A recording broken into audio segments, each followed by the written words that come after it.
1. You are going to hear a conversation among Dr. Archer, Larry, and Judy, talking about the new term. First, you have some time to look at questions 1 to 6.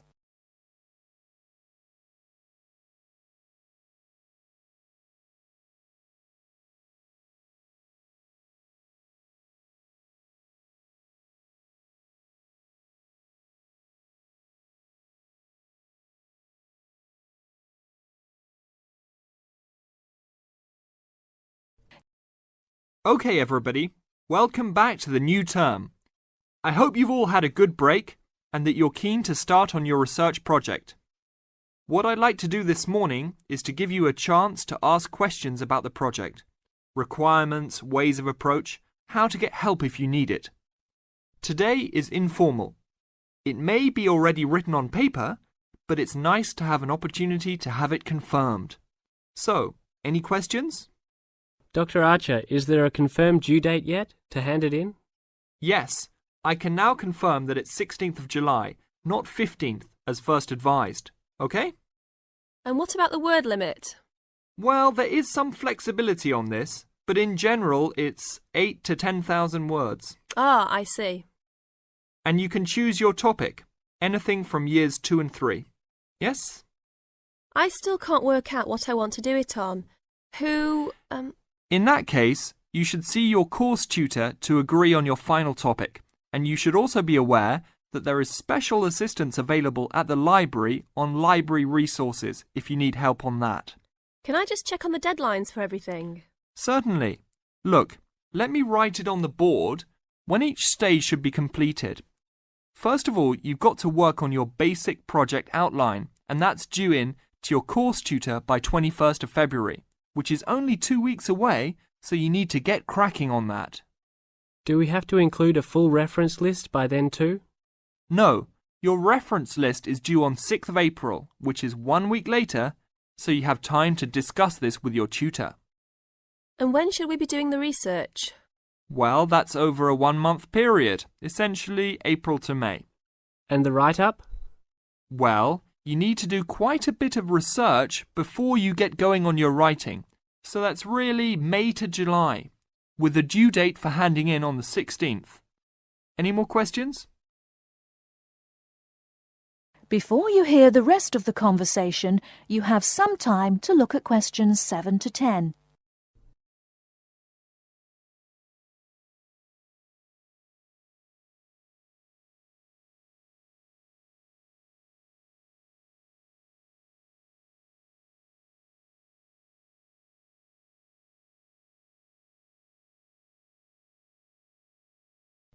Now listen and answer questions 7 to 10. Well, sir, just some advice really. It's about the research approach. Would you advise us to use some case studies? Well, Larry, I know these can be difficult to arrange sometimes, but I really feel they are of great benefit in this subject. You can always talk to your tutor if you're having difficulty. Yes? I've looked over some previous research projects that are in the library. Is that a good idea, sir? I heard... Okay. I don't think you should go through them in detail, especially at this early stage, or you might end up being influenced by them more than you realise. But yes, it really is about the best guide you can have to what's required to what's expected in this type of project. Sorry, Judy, I butted in on you. That's all right. It's just that I noticed one project was a joint one. They worked together as a pair. Is that a good idea? Yes, I remember that paper. Working in a pair can have some advantages, but to be frank, this is meant to be an individual project, so it's best to work on your own. About using subjects, is it okay if we use family members? Your own relatives? I don't see why not. They probably offer some advantages in terms of availability. Although you need to guard against possible effects on your research outcomes. So, you can if you want. Perhaps you should discuss this with your tutor if you plan to use relatives, so you can approach it in the best way. Okay, thanks. Okay then. Well, I hope we've been able to sort out a few things. You're welcome to see me at any time, or drop me a note if you have any more queries. Fine, thanks. That is the end of part 1. You now have half a minute to check your answers.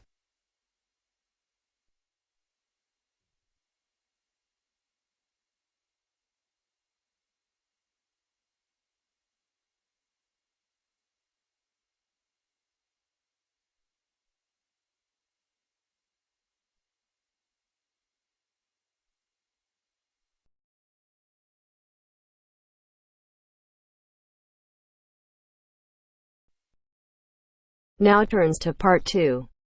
Part 2.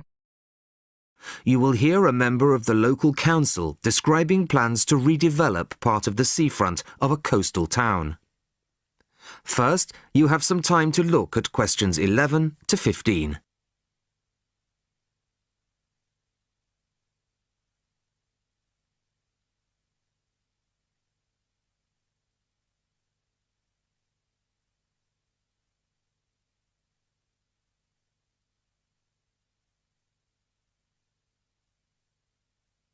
Listen carefully to the first part of the talk and answer questions 11 to 15. Good evening, everybody. I wasn't expecting to see so many people. Clearly, this is an issue of great local interest. Thank you all for coming. Well, as you all know, I've come to talk about the Council's plans for redeveloping the western part of the seafront. Firstly, of course, the Queen's Parade shopping centre is to be demolished. It was built on the cheap and in a hurry in 1953 and recently came third in a national newspaper's ugliest buildings in the country list, so I don't think anybody's going to miss it. The question was, what do we replace it with? Well, after consultations with the local community, we decided, as I'm sure most of you are aware, to replace it with a complex of small shops and workshops, plus a 3-screen cinema. We particularly didn't want another bland glass and steel shopping centre full of the same old chain stores as every other town centre. No, this is our chance to do something just a little bit different. I'll start at the top. On the 3rd floor will be a cafe and a restaurant. Part of this will be open air, so people can enjoy a meal or a cup of coffee in the fresh air, weather permitting, of course. Below this will be the cinema, and below that, on the 1st floor, will be some much-needed council offices. We're getting very cramped in the town hall, I can assure you. On the ground floor will be 20 small shop units, ranging in size from 20 to 50 square metres. Also on the ground floor will be 5 workshop spaces, which we hope will attract small manufacturing businesses back to the town centre, providing some additional local employment. Underneath the centre will be an underground car park. Not a great big car park like in the present centre. Our aim is that most visitors to the centre will come on foot or by bus.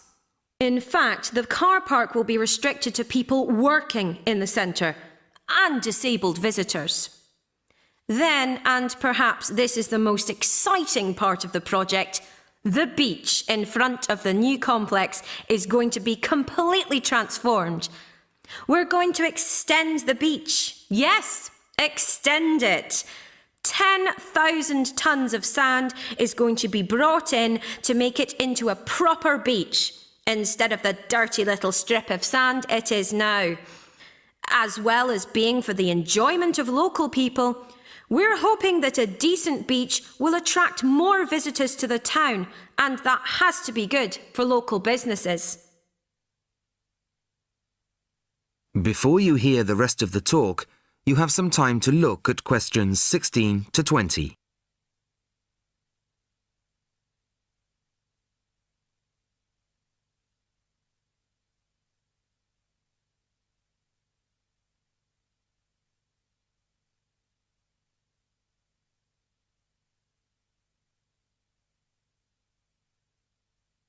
Now listen and answer questions 16 to 20.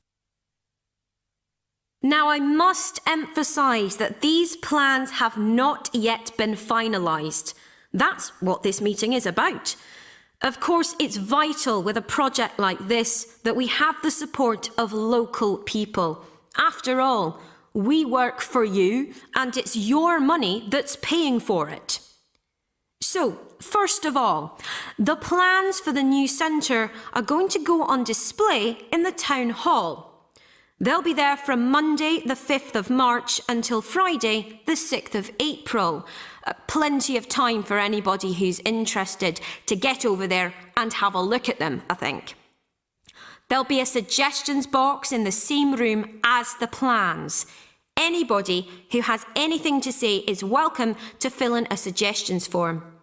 These forms will be looked at and taken seriously, you can be sure of that. Then on Tuesday, April the 10th, there'll be another public meeting much like this one, and in this same place. It'll start at 7 o'clock, and there'll be a chance for local residents to address the council.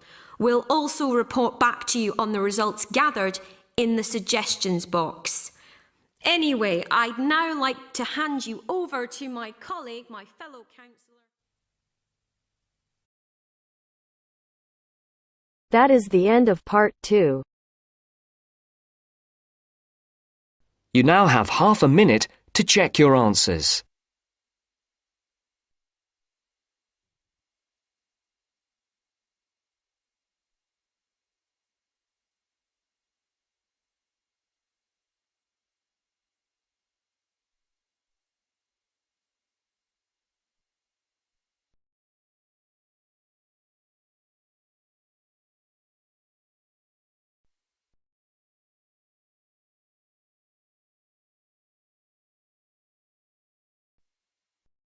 Now turns to part 3. Part 3. You will hear a conversation between two students who will discuss a project they're working on together. You have 30 seconds to look at questions 21 to 27.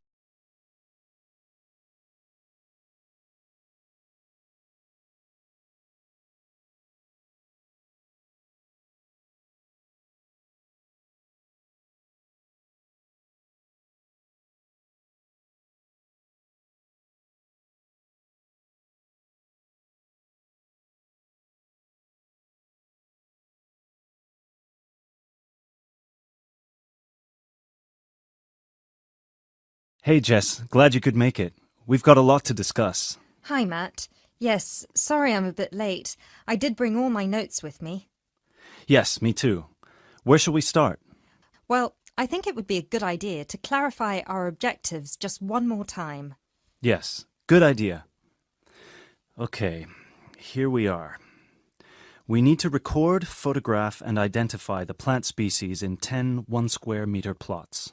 Does it say anything about where these plots should be and how they should be laid out? Ah, here it is. It says that all the plots need to be no more than 10 meters apart. And how do we choose them? Ah, this is the fun part. I remember this. Here we are. Make a 1-meter square frame using bamboo sticks available from the department stores. Yes, we've already done that. I know, I'm just reading the whole section. Okay. One person stands roughly in the middle of the chosen area and throws the frame. The other person uses a tape to mark out the square where the frame landed and returns frame to thrower. The thrower then turns a few degrees on the spot and throws again. The thrower must turn slightly after each throw and vary the force of the throw until after the 10th throw they are pointing in almost the same direction as the first. That sounds a bit complicated. That's only because it's all in writing. It's just a simple throw, turn, throw, turn, throw, turn until we have 10 squares. And I guess you want to do the throwing. Well, if you don't mind. I'm sure you'll be more accurate at marking the squares. Yes, I am sure I am, and I'm sure you've got a stronger throwing arm.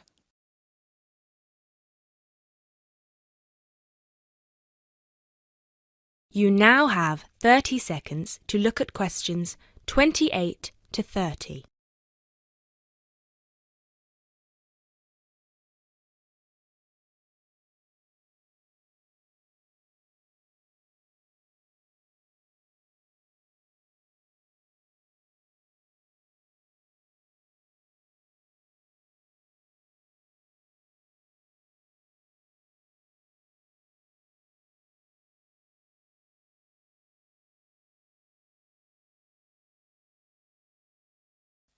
Okay, good. We've got that sorted. Now we need to decide where to go. Yes, I've been thinking about that and I've brought the map. Ah, well done. I forgot mine. Now, I've identified 3 possible locations, but they've all got some disadvantages. Okay, fire away. Well, the area around this lowland marsh could be interesting. There'll be a lot of interesting water plants here. Looks good, but what's the problem? Mainly that it's already a designated nature reserve, and I think there's already been a lot of research done here. Ah, I see. Well, I'd rather do something that's new and can be useful. I agree. That's why I identified this area further west. See, here, behind the beach. Oh, yes, I see. That area there, where it's flat, but quite high. Exactly. If you look a bit further inland, you'll see that there are hills which will protect that area from strong north winds. I see. Excellent. But what's the problem? Just that it may not be very interesting. We know that the geology there is not conducive to a wide variety of plants. I agree. So what's your last idea? Well, I think this one is a bit of a winner, although I did want to show you the other 2. Look up here, on the north coast. Where? See this bay? Well, I know that there's been quite a lot of studies done here, but a bit further to the east, behind this headland.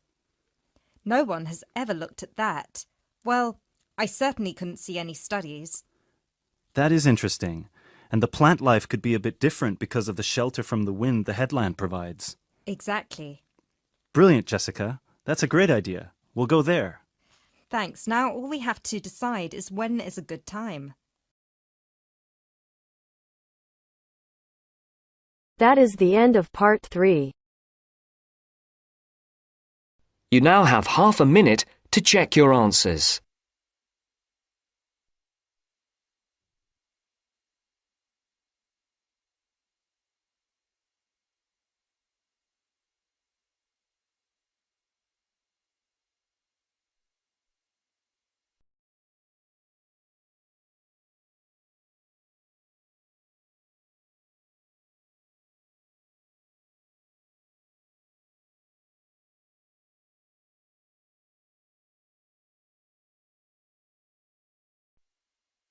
Now turns to part 4. Part 4. Hear a talk given by Don Parker, an expert on computer security, about the computer criminals. As you listen to the talk, fill in the gaps numbered 31 to 40. First, you will have some time to look at the notes below.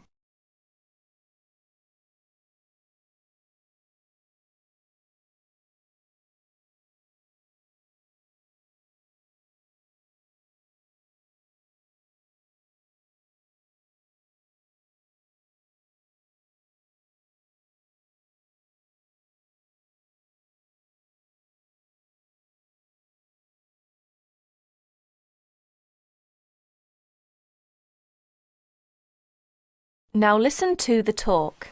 Hi there. As an expert on computer security, my job is to oversee and analyse the phenomenon in computer users. Computer has been commonplace in our daily life, make our life and work efficiently and lively. However, with the development of the computer technology, computer crime has come to arouse more people's attention. Now, in respect of this topic, I will present some of my view and studies. What kinds of people are perpetrating most of the information technology crime? According to my research, over 80% may be employees. The rest are outside users, hackers and crackers and professional criminals. It is amazing that employees amount for this large portion. Let us see them in detail. Employees. Employees are those with the skills, the knowledge and the access to do bad things. Dishonest or disgruntled employees pose a far greater problem than most people have realized. To most supervisors and some experts, they worry that dishonest employees or outsiders can more easily intercept communications or steal company trade secrets. Workers may use information technology for personal profit or steal hardware or information to sell. They may also use it to seek revenge for real or imagined wrongs, such as being passed over for promotion. Sometimes they may use the technology simply to demonstrate to themselves that they have the power over people. This may have been the case with a Georgia printing company employee convicted of sabotaging the firm's computer system. As files mysteriously disappeared and the system randomly crashed, other workers became so frustrated and enraged that they quit. Outside users. Suppliers and clients may also gain access to companies' information technology and use it to commit crime. With both, this becomes more a possibility as electronic connections, such as electronic data interchange systems, become commonplace. Hackers and crackers. What are hackers? Hackers are people who gain unauthorized access to computer or telecommunications systems for the challenge or even the principle of it.